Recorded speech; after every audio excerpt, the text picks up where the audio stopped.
Welcome back, everyone. I have some new stories for you today. Here's the first one. What is the right thing to do? I'm 25 now, and the whole situation I'm in feels like the result of a lot of bad decisions I made earlier in my life. I didn't really start dating until I was 20. Even then, my first two relationships didn't happen because I liked the guys. Both times, they liked me first when we were in the same friend group, and my friends pushed me into giving them a chance. I didn't have much self-esteem back then, and I struggled with saying no to people, so I went along. The first relationship lasted about 4.5 months before I finally broke it off. The second one lasted around 3 months before I ended that too. In both cases, I knew pretty early that I didn't actually have feelings for them. After that, I stopped dating entirely for a while. From about 21 to 23, I just stayed single and tried to figure myself out. That was also the period when I started realizing how much of my life I had spent doing things just because other people expected me to. I moved to a new town after college, got a new job, and tried to start fresh. When I was 23, I met a guy through some coworkers. His name was Daniel. He wasn't one of my direct co-workers, but he had gone to school with a lot of the people I worked with, so he was around our group pretty often when we hung out. I'm terrible at meeting new people, so for the first few months I didn't really talk to him much. Daniel, on the other hand, is the kind of person who talks to everyone. He's very outgoing and friendly. Even though I was quiet, he would always make an effort to say hello and include me in the conversations. Despite that, he intimidated me a little. He's about 10 years older than me, works in trades, he's tall, fit, and honestly, very attractive. I figured he was just being kind, but he kept trying to talk to me. If we happened to run into each other at a bar or a restaurant, even if we weren't there with the same group, he'd still come over and say hi. It felt like he was always making sure I wasn't sitting off to the side feeling awkward. Then, on his birthday last year, he invited me to join him and some friends for drinks. I already had plans with my own friends that night, so I told him I'd probably see him out somewhere, but couldn't commit to going with his group. By coincidence, we ended up at the same bar. Instead of hanging out with the friends he came with, he spent most of the night talking to me and the people I was with. At one point, his friends even got annoyed and called him over, but he basically grabbed his coat and came back to where we were playing darts. We both drank a lot that night. After the bars closed, we ended up walking around town together, just talking about random things until around 4 in the morning. That night, he asked for my number. After that, we started texting every day. We found excuses to see each other through mutual friends and kept having those late night walks where we'd just talk for hours. One night, while we were out, he admitted that he really liked me and wanted to kiss me. I honestly thought he was just saying it because he was drunk. I told him that, and I asked him to drive me home. The next morning he apologized for saying it while drinking, but he also told me that it was still true. He really did have feelings for me. After that, we were basically inseparable. We went everywhere together. We'd spend whole days just hanging out, grabbing food, or wandering around town talking about anything that came to mind. He was also incredibly thoughtful in ways I wasn't used to. He'd open doors for me, bring me small things he saw that reminded him of me, cook dinner, hold my hand while driving, and make sure I had a drink waiting if he got somewhere before I did. He remembered every little detail about me. Sometimes it felt like he paid more attention to my life than I did, and I had real feelings for him too. But there was one problem I couldn't get past. He was 10 years older than me. For some reason that embarrassed me. I worried about what my friends and family would think if they knew I was involved with someone that much older. So even though we were acting like a couple, I kept telling myself we were just friends with benefits. He asked me to officially be his girlfriend multiple times, and every time I said no. Truth be told, thinking about it now, it was unfair to him. But at the time, I couldn't get past the idea that the age gap would make people judge me. Then I met another guy, Mark. Mark was a mutual friend from back home, and he was around my age. He was attractive, charming, and everyone seemed to like him right away. We connected quickly and it felt easy being around him. We didn't have those deep, endless conversations that Daniel and I had, but we still got along well. I decided to end things with Daniel pretty abruptly and started dating Mark instead. I told myself that Mark made more sense long term. He was my age and I could introduce him to my family and friends without worrying about awkward questions. But I didn't expect how badly this would hurt Daniel. He took the breakup extremely hard. He stopped going to work for a while and even admitted himself to the hospital because he was struggling so much emotionally. Part of me tried to convince myself he was overreacting, especially since we hadn't officially been together that long, but deep down I felt terrible. Mark and I stayed together for about 8 months. There was nothing wrong with him as a person. He treated me well and I can't say anything bad about his character. The problem was that I kept comparing him to Daniel. With Daniel, I felt like I had his full attention on me all the time. With Mark, it often felt like I was competing with his phone or the TV. Daniel loved planning dates and going out together. With Mark, getting him to go somewhere often felt like a struggle. Daniel and I could talk for hours without running out of things to say. With Mark, there were long stretches of silence unless we were drinking and joking around. Eventually, Mark and I broke up because we just weren't the right fit. Not long after that, I found out something that surprised me. Apparently, during the entire time Mark and I were together, Daniel had still been telling his friends that he loved me and would take me back if I ever changed my mind. I avoided him for a while because things had been awkward since the breakup, but eventually I saw him out one night and decided to talk to him. It felt like nothing had changed between us. He still even remembered all the little things about me. Now his birthday is coming up, which marks almost exactly 1 year since the night everything started. He invited me to go out and celebrate with him. The problem is that Mark also reached out recently. He asked me to have dinner with him so we could talk about trying again. My feelings for both of them are real, but they are very different. With Daniel, everything feels intense and exciting. If he were my age, I honestly think he'd be the person I'd want to spend my life with.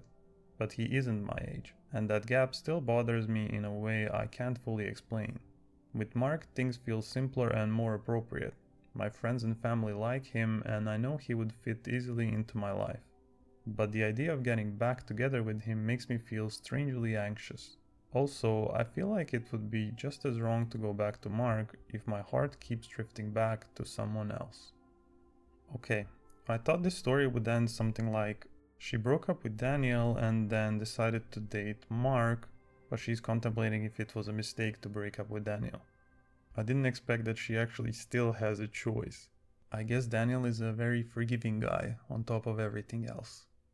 To me, the age that they are at, a 10-year age gap seems rather acceptable, and Daniel seems like the obvious better match for her. I can somewhat understand being worried about what people would say because of the 10-year age gap, but you're not gonna live every day with those people. You're gonna spend your every day with your husband. And at the end of the day, what matters more to you, random people's comments sometimes, or the everyday happiness? Alright, let's move on to the next one. My mom finally lost it. I'm a 31-year-old woman and I'm still kind of in shock over the argument I witnessed between my mom and my brother. My brother is in his mid-20s. I've seen them argue plenty of times over the years, but this time it was on a completely different level. For context, my mom and I own the house we live in together. My brother has been living with us for a few years. When he moved in, he didn't pay anything at all. For 4 straight years, he lived completely free. No utilities and no rent. Eventually, my mom managed to push him into contributing at least a little. Since 2023, he's been responsible for covering a few utility bills, which adds up to about $500 a month. Even that has been a battle every single month. He never just pays the bills and moves on. Every time the payment comes up, he questions the amount and demands proof of what everything costs. He acts like my mom is trying to scam him somehow. Once he finally hands over the money, he makes comments about how he's helping us out, and implies that the only reason we're asking him to pay is because we must be broke. Lately, he's been talking non-stop about how he can't wait to move out. According to him, the only thing stopping him is the burden of paying bills at home. He claims he'd already have his own place if he didn't have to keep giving us money. My mom actually tried to help him with that. Since she works seasonally and had some extra income during a busy period, she told him she would temporarily cover his portion of the bills so he could focus on saving money. The only thing she asked him to keep paying was his car insurance. She gave him a clear deadline.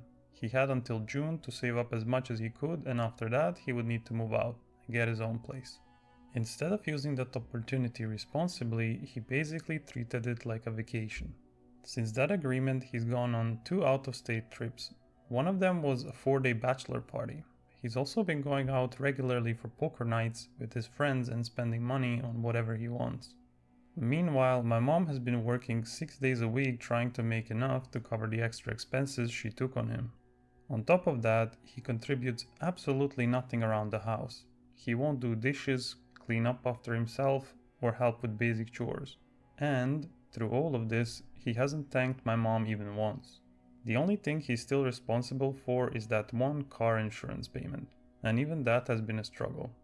The payment was due 4 days ago, and he never paid it. My mom reminded him several times in person and sent him a few texts about it. Today, she sent one last message asking him to take care of it. His response was basically asking her to prove the insurance actually cost what she said it did. My mom finally lost it. She told him she was completely done with the constant disrespect and that she was tired of helping someone who can't even say thank you.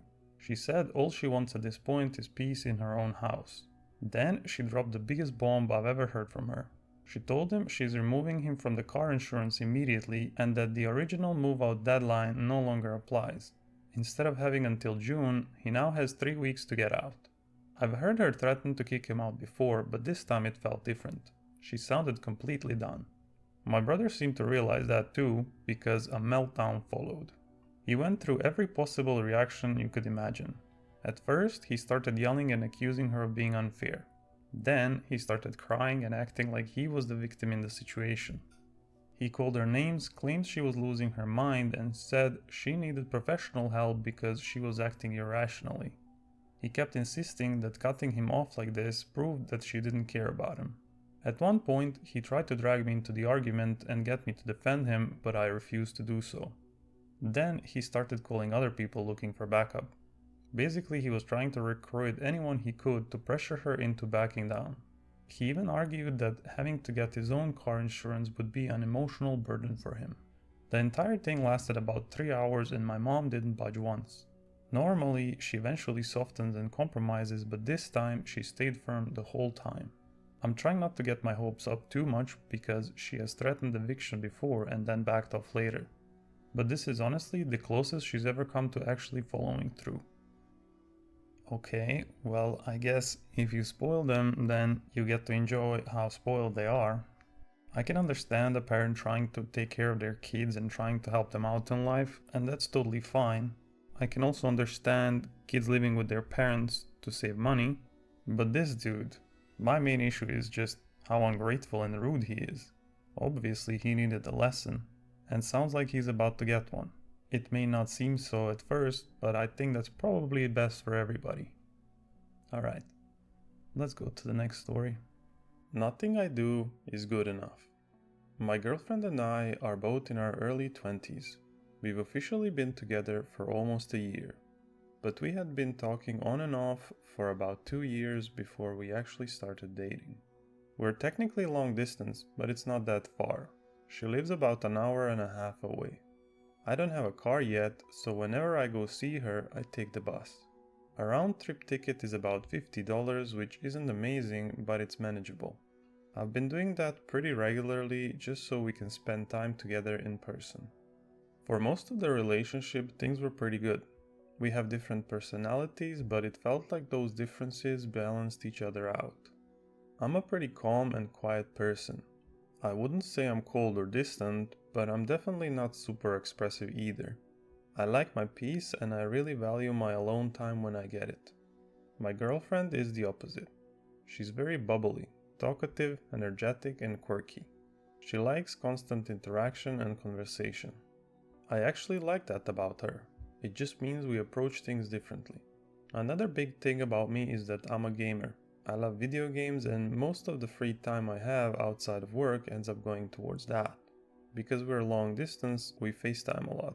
Sometimes we're on a call even while I'm playing a game. That's where one of our biggest issues comes from. She doesn't like when I'm gaming while we're talking. I'll admit there are definitely times when I get too focused on the game and I'm quieter than usual. but it's not like I completely ignore her. I still respond and talk while we're on the call. The frustrating part is that when we argue about it, she makes it sound like I never pay attention to her. Like I'm just sitting there ignoring everything she says. From my perspective, that isn't true at all. There have been plenty of times where I'm trying to talk to her and she's distracted doing something else. Maybe she's scrolling or doing something around the house. But when that happens, I don't get upset. It honestly doesn't bother me that much. But if I point that out during an argument, it turns into a whole different issue. She also says that we barely talk, which really confuses me. If you looked at my call history, her name fills most of it. I talk to her more than anyone else in my life. Most days, she's the only person I'm actually on the phone with. So when she says we don't talk enough, I genuinely don't understand what she means. Another thing that's been adding stress is my job situation. I recently started a new job and it's very different from my old one. At my old job, things were really relaxed. If I needed time off, I could usually just text my manager and it was fine. The schedule was flexible, but the downside was that I worked almost every weekend, which made it harder to see my girlfriend. This new job is the opposite. It's a lot more structured and strict about scheduling.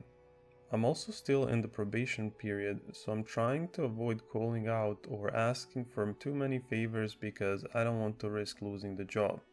When I first started, I asked for Sundays off because that's the day she usually has off, so we could see each other more consistently.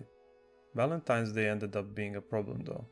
I had to work that day, so I told her my plan was to come see her the following Sunday instead and celebrate then. In my mind, that seemed like a reasonable solution, but she was really upset about it. She basically said that wasn't good enough and got angry. During that argument, she told me not to come at all and started saying the relationship wasn't working. One thing about her is that she tends to react strongly when she's emotional. When she's upset, she says a lot of things in the moment that she doesn't always mean. Later on, she usually regrets it and tries to take it back. That actually led to us breaking up briefly before we ended up getting back together. I decided to give things another chance because I really do want the relationship to work. Another recurring issue between us is jealousy. During one of our arguments, I told her that she can be insecure. Looking back, maybe I shouldn't have used those exact words, but it was honestly how I felt at the time. She often gets upset if she thinks I'm being too friendly with other women. At work or in general social situations, I tend to be just polite and nice to people. I'm not flirting. But to her, sometimes it feels like I'm giving other women attention that should only go to her. One recent fight started because she noticed that I liked a woman's post on Instagram. The girl who posted it is someone I've known since kindergarten because we went to the same summer camp growing up. She actually helped me get the job I had before my current one. The post was mainly a birthday post. She had a few pictures in it, including some where she was dressed a bit revealing, but overall it was just celebrating her birthday. My girlfriend saw that and got really upset. She said it was disrespectful to our relationship. On top of that, she keeps track of my social media pretty closely. She notices when my follower count changes, and if she sees that I followed another girl, it can turn into an argument. I genuinely feel like I'm trying my best to keep the relationship healthy. I spend most of my time talking to her, visiting when I can, and trying to reassure her. But lately, I've started feeling like no matter what I do, it's not good enough. I love her, but I'm starting to care less and less because of these arguments. I don't think the dude is doing anything wrong, honestly. I think the girlfriend is probably just a little bit too insecure. Like that part where she's following all his media and paying attention to his follower count. That's a bit too much in my opinion. If he could talk to her and get her to reevaluate her behavior just a little bit, maybe they could get things to where they should be more. Outside of that, they really don't have major issues. So it definitely sounds like a relationship that can be fixed and it could be pretty good. Alright, let's move on to the next story. They wanted me to work harder. About 3 years ago, a new line manager joined our office. I worked at a fairly large institution and I already knew her from before. She had a reputation for being practical and energetic, the kind of manager who shakes things up and improves the work environment. In the beginning, it really seemed like that's what she was doing, but after about 6 months, things started to change. She began pushing our team harder and harder. More tasks, tighter deadlines, and more pressure overall. At first, I tried to keep up.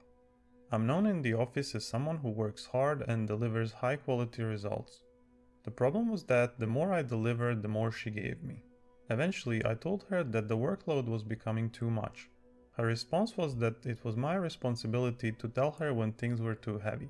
She said she only asked me to do these things because I produced good results. Then she added something like, "If you want, I can give the work to someone else, but I know you. You need a little push to perform." That felt like blame disguised as encouragement. I've built a solid career and have a good reputation in the institution. Being told I needed to be pushed like that felt bad, like she was twisting the situation to make it my fault. That was the moment I decided to start fighting back in my own way. One morning, she asked me to write a manual explaining how to use a dashboard I had built myself from scratch. The dashboard was already fully functional and automatically updated, so the manual was mostly documentation. She gave me the assignment in the morning and expected it to be finished by evening, which was quite unreasonable. That same day, she also organized an after-work gathering at a bar near the office, which I was expected to attend. I told her that the timeline wasn't realistic. She said it had to be done. So I followed the instructions exactly.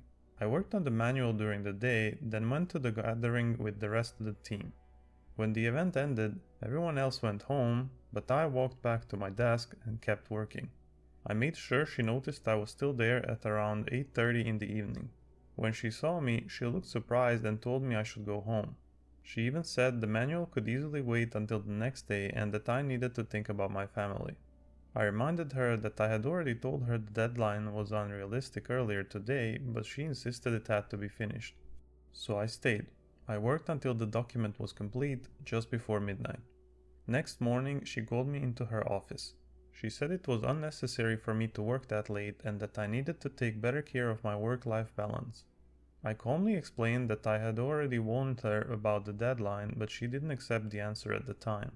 Apparently, that conversation convinced her that I needed help managing my boundaries, so she sent me to a mental coach. The idea was that I would learn how to balance my work and personal life better. When I met the coach and explained the situation, she quickly realized that I wasn't the real issue. After a few discussions, she suggested having a meeting with both me and my line manager. During that meeting, my manager explained her philosophy. She said that pushing people was the best way to help them improve and grow. The coach then asked her a simple question, whether she was dissatisfied with my work. My manager immediately said I was actually one of the best performers in the entire office. After that meeting, the coach and I had another session alone. She looked at me and basically said something along the lines of, "Your manager is the problem, not you." Instead of teaching me work-life balance techniques, she spent the 8 sessions helping me practice something different, setting clear boundaries. We went through different scenarios and rehearsed how to respond to unreasonable requests in a calm, professional way. The goal was to repeat a manager's instructions back to them so clearly that the problem became obvious. Eventually, I had the chance to use that approach in real life. During a team meeting, when our workload was already extremely high with routine responsibilities, my manager assigned me 2 new projects in front of everyone, so I calmly repeated everything back. I listed all of the mandatory tasks our team was already handling and asked if she wanted me to prioritize the 2 new projects on top of those responsibilities. Then I told her that if that was the case, I could absolutely do them, but the realistic deadline would be about 6 months. I also reminded her that I needed to maintain high quality standards and a healthy work-life balance. With the entire team listening and no good arguments, she had to agree to my timeline. A few times after that, she tried to push things faster, but every time I reminded her of the plan we had already agreed on. She gradually stopped giving me extra work without first asking what my current workload looked like. Ironically, the coach she sent me to ended up helping me protect my time instead of increasing my workload. Honestly, it might be the best professional lesson I've ever had. Fair enough. Managers sometimes overdo things, just trying to make themselves look better while not really caring about the workers. So I'm glad things worked out for you. Alright, let's move on to the next one. Saved by the dashcam. I was driving on a freezing morning after a recent snowfall.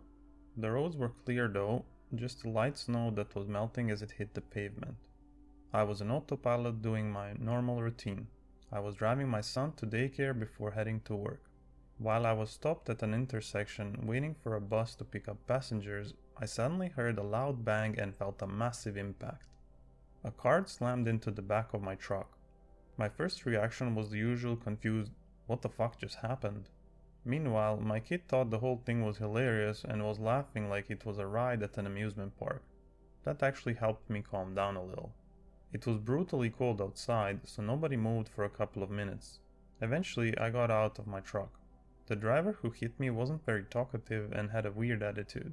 He asked for my license and insurance in this very official tone, almost like he was a police officer. I handed mine over and waited for his. We both took pictures and agreed we'd wait for the police. That's when I noticed that there was another car behind his. His car had actually been sandwiched between my truck and the car behind him. My truck only had visible damage on the bumper. I got back in the truck to stay warm with my kid, while the guy went back to talk to the driver behind him. Pretty quickly I heard yelling. The woman in the third car was furious, and the guy who hit me kept pointing toward my truck while nodding along with whatever she was saying. Eventually, a police officer arrived and started taking my information. While he was doing that, the other two drivers were practically doing detective work. They were walking around the intersection, taking pictures of the road, the cars, and my truck. Where I live, if someone rear-ends a stopped car, the situation is usually pretty straightforward. The officer was pretty chill at first. He asked me to step out of my truck, paused when he saw my kid inside, and told me to stay put instead. About 10 minutes later, he came back, but his attitude had completely changed. Now he sounded confrontational. He asked me why I had slammed on my brakes. I was confused and said I hadn't slammed on anything. I was already stopped. He pointed out that the intersection was about 20 yards back and asked if I was trying to turn. At that point, I started panicking a bit. The other two drivers were clearly telling him I had randomly stopped in the road. When two people say the same thing, it starts to sound convincing.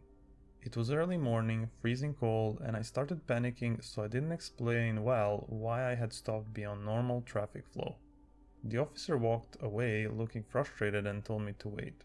While I was sitting there, the driver who hit me walked back toward my trunk with a smirk on his face. He started saying something like he never saw my brake lights and that I had caused the whole accident.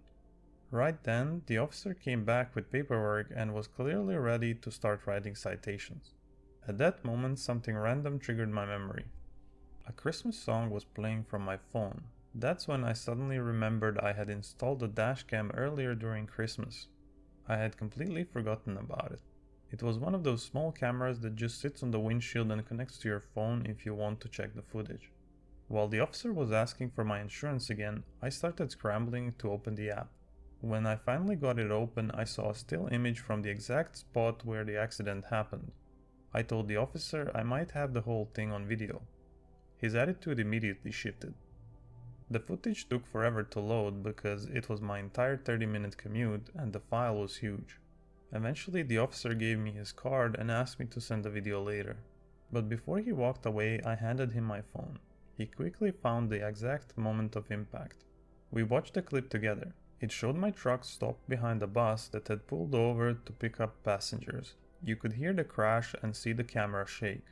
The officer sent the video to himself and suddenly started chatting casually with me like nothing had happened. Before I left, he told me the reason I had stopped was clearly visible in the video. The bus. Insurance later told me something interesting. For the woman to hit the guy behind me hard enough to push his car into my truck, she must have been going at least 55 miles per hour in a 25 miles per hour zone. About 6 months later, I started getting paperwork asking for extra details. They even reimbursed things like car seats, which I hadn't bothered claiming. Then I received a letter from the woman's lawyer basically begging for a settlement instead of taking her to court personally. I ignored it. A couple weeks ago, I got another letter asking if I would be willing to testify in a case. Apparently, the guy who hit me ended up suing the woman behind him. I threw the letter away. Whatever mess those two created for themselves, good luck with it. Yeah, those dashcams can be really handy. My wife and I talked about getting one.